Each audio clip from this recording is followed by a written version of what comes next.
No offence Vishal sir and Badshah sir, but Shreya ma'am ಅಂದರೆ ನಂಗೆ ತುಂಬ ತುಂಬ ತುಂಬ ಇಷ್ಟ. ಅಂದರೆ ನಾನು ಬೇರೆ ಮುಂಚಿನ ಇಂಟರ್ವ್ಯೂನಲ್ಲೂ ಒಂದು ಇಂಟರ್ವ್ಯೂಲಿ ಹೇಳಿದ್ದೆ, ನಾನು ಫಸ್ಟ್ ಆಡಿಷನಲ್ಲಿ ಕೊಟ್ಟಾಗ ನಾನು ಶ್ರೇಯಾ ಮ್ಯಾಮ್ನೇ ನೋಡ್ಕೊಂಡು ಹಾಡ್ತಾಯಿದ್ದೆ. ಸೊ ಭಯ ಆಗ್ತಾಯಿತ್ತು, ವಾಯ್ಸ್ ನಡುಕ್ತಾ ಇತ್ತು. ಸೊ ಅದೇ ಕಂಪ್ಲೇಂಟ್ ಆಯಿತು. ವಿಶಾಲ್ ಸರ್ ಹೇಳಿದ್ರು, ನೀನು ಸ್ವಲ್ಪ ವಾರ್ಮಪ್ ಆಗಿಲ್ಲ ಅನಿಸುತ್ತೆ, ಬಟ್ ತುಂಬ ಚೆನ್ನಾಗಿ ಹಾಡ್ತೀಯ, ಥಿಯೇಟರ್ ರೌಂಡಲ್ಲಿ ಇನ್ನೂ ಚೆನ್ನಾಗಿ ಪರ್ಫಾರ್ಮ್ ಮಾಡು ಅಂತ ನಾನು ಸೆಲೆಕ್ಟ್ ಮಾಡಿದ್ರು. ಸೊ ಥಿಯೇಟರ್ ರೌಂಡಲ್ಲಿ ನಾನು ಫಿಕ್ಸ್ ಆಗಿಬಿಟ್ಟಿದ್ದೆ, ಶ್ರೇಯಾ ಮ್ಯಾಮನ್ನು ನೋಡಬಾರ್ದು. ಮೇಲೆ ನೋಡ್ಬೋದು, ಕೆಳಗೆ ನೋಡ್ಬೋದು, ಆಚೆ ಈಚೆ ನೋಡ್ಬೋದು, ಅಥವಾ ಕಣ್ಣು ಮುಚ್ಕೊಂಡು ಹಾಡ್ಬೋದು. ಶ್ರೇಯಾ ಮ್ಯಾಮನ್ನು ಮಾತ್ರ ಯಾವುದೇ ಕಾರಣಕ್ಕೂ ನೋಡಬಾರ್ದು. ನಾನು ಶ್ರೇಯಾ ಮ್ಯಾಮನ್ನು ನೋಡಲಿಲ್ಲ. ಆಮೇಲೆ ಅವ್ರು ಶ್ರೇಯಾ ಮ್ಯಾಮ್ ಏನೇನು ಎಕ್ಸ್ಪ್ರೆಸ್ ಮಾಡಿದ್ರು ಅಥವಾ ಏನೇನು ರಿಯಾಕ್ಷನ್ ಕೊಟ್ಟರು ನನ್ನ ಹಾಡಿಗೆ ಅಂತ ನಾನು ಟಿ ವಿಯಲ್ಲಿ ನೋಡಿದೆ.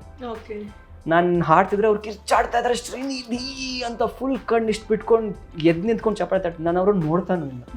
ಬಿಕಾಸ್ ಅವ್ರು ನೋಡಿದ್ರೆ ಮತ್ತೆ ನಾನು ಟೆನ್ಷನ್ ಆಗ್ತೀನಿ, ಮತ್ತೆ ಏನೇನೋ ಆಗೋಗುತ್ತೆ, ಫೋಕಸ್ ಕಳೆದೋಗುತ್ತೆ. ನನ್ಗೆ ಅಷ್ಟಿಷ್ಟ ಅವ್ರಂದ್ರೆ.